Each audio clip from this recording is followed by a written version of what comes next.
This is how to setting boundaries with narcissists without speaking. Ever wondered how to truly protect yourself from narcissists when all else fails? Today, we're diving into one of the most powerful tools you can use. Unspoken boundaries. These aren't the typical rules you set, but rather the invisible lines you draw through your behavior and choices. In this video, I'll reveal how to establish these unspoken boundaries that stand strong against narcissistic manipulation.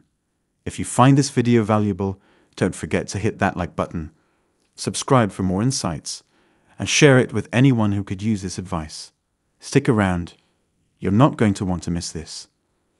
Let me start by making this clear.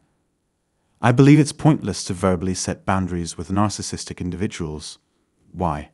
Because for them, any spoken limits are merely a challenge to be conquered, not something to be honored. Consider this for a moment.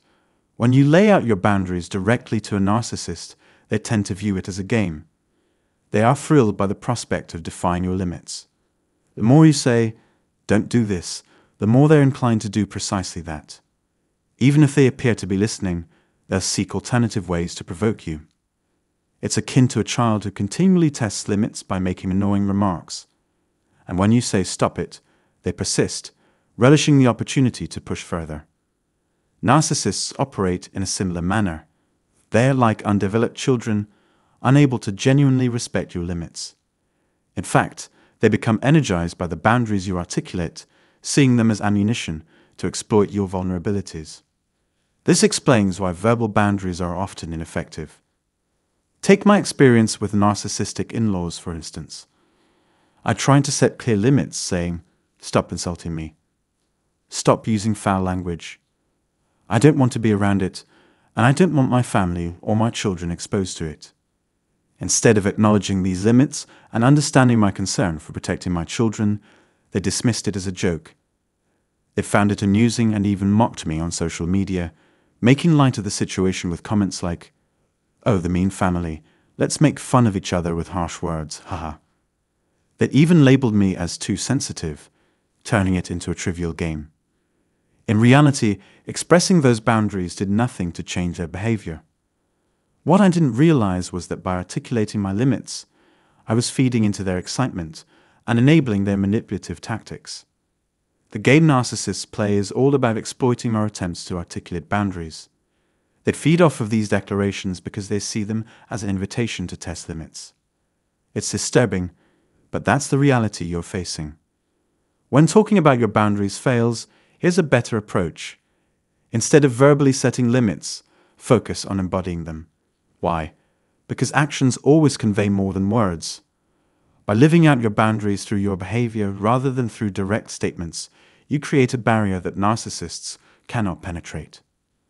They notice your entrance and exit, observe your presence and absence, and see what behaviors you accept or reject, all without a single word from you. This non-verbal communication positions narcissists where they can't reach you. I learned this through my experience with toxic in-laws. Every time I tried to outline my boundaries, "Stop insulting me, stop using bad language," it proved ineffective. Why? Because my actions and presence were still aligned with them. I was placing myself in situations that contradicted my own values while trying to instruct them on how to treat me.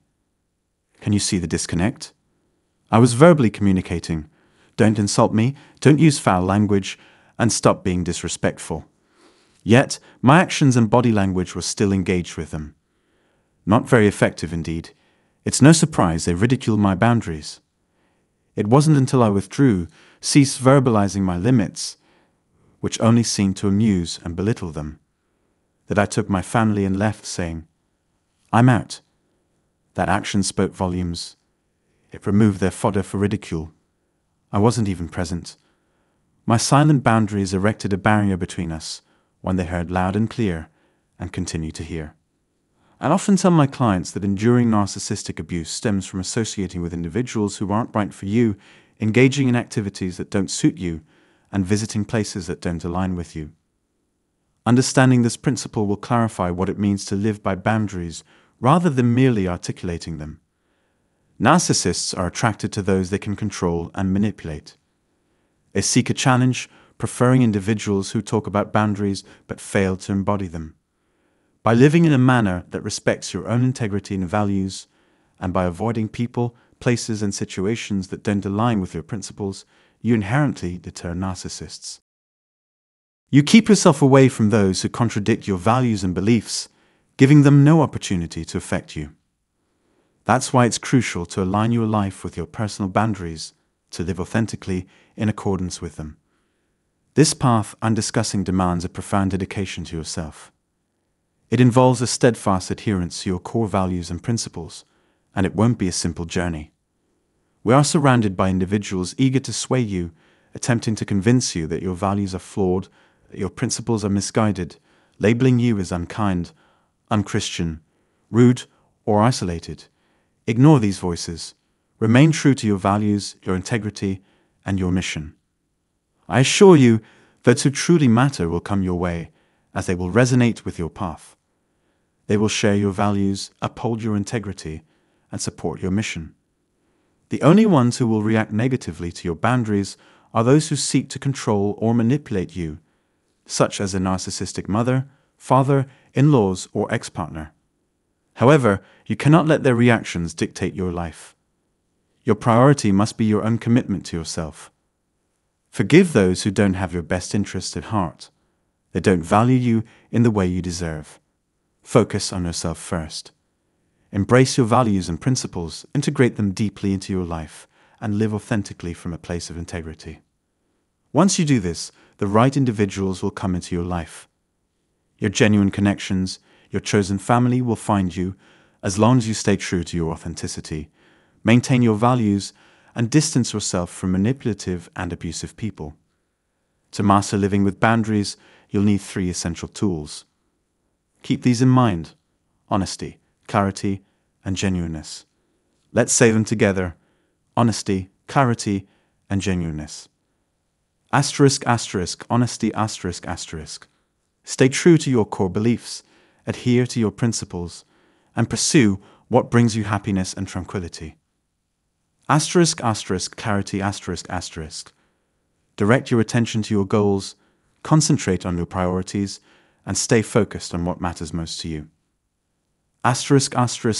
Genuineness, Avoid environments where you don't fit, steer clear of activities that don't align with your values, and distance yourself from people who aren't right for you. These 3 principles, honesty, clarity, and genuineness, will set the boundaries you need in life. Embracing these practices will solidify your boundaries and offer you protection. I assure you, this approach works. I understand this perspective may be challenging for many of you. It represents a shift in how you view boundaries with narcissistic individuals, and that's perfectly fine. If you have any questions about this topic, feel free to ask below. If you're new to the channel, be sure to hit the subscribe button to stay updated on similar content. Like this video and click the bell icon so you don't miss any future updates. Check out one of the suggested videos by the YouTube algorithm, either here or here. The algorithm has a knack for understanding your needs, so give one of these videos a look. See you next time.